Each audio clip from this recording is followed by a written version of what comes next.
Savez-vous que ce que vous mangez, en fait, le contenu de votre assiette peut influencer vos performances sportives?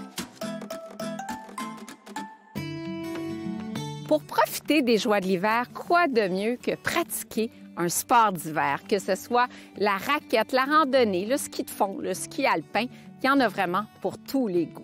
Que doit manger un sportif durant l'hiver? En fait, il fait froid, on a besoin de se réchauffer. Donc, on a besoin d'un apport énergétique, les calories, supérieures à l'été, parce que juste pour se réchauffer, on a besoin d'énergie.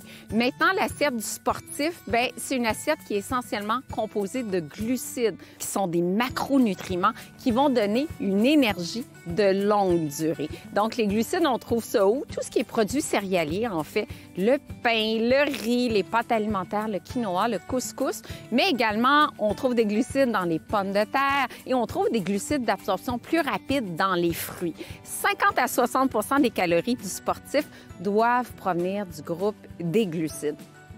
Ce qu'on doit manger varie selon l'heure du départ pour l'activité. C'est sûr que si on a un départ prévu vers 10 heures le matin, par exemple, au moment du petit déjeuner, on peut se permettre un petit déjeuner complet, essentiellement glucidique. Ça peut être des rôtis, ça peut être un gruyot, ça peut être des céréales à déjeuner, avec quand même un apport protéique qui va nous permettre de bien nous rassasier, bien nous soutenir. Par exemple, on peut mettre du beurre d'arachide, prendre un verre de lait, prendre du yogourt grec, prendre peut-être un œuf, mais je dirais l'œuf bacon, là, peut-être pas conseillé parce que trop de gras avant l'activité physique, ça peut juste nuire à la performance. Maintenant, plus on se rapproche de l'activité sportive, plus on va miser vers les glucides d'absorption rapide. Donc, les glucides qu'on va trouver dans les fruits, on pourrait manger une banane 1 heure avant l'activité physique, par exemple. On fait notre activité physique et là, ce qui est important, c'est de boire parce que souvent, l'hiver, on ressent moins la soif et pourtant, l'hydratation est vraiment de mise pour bien performer. Donc, l'hydratation, ça peut être des boissons chaudes aussi. On sait que le thé, le café contribuent à l'hydratation, ça peut être des tisanes, ça nous réchauffe et ça contribue à notre état d'hydratation optimal aussi. Quoi manger maintenant en station de ski? Il y en a plusieurs qui font du ski alpin. Il y a des cafétérias. Qu'est-ce qu'on choisit à la cafétéria?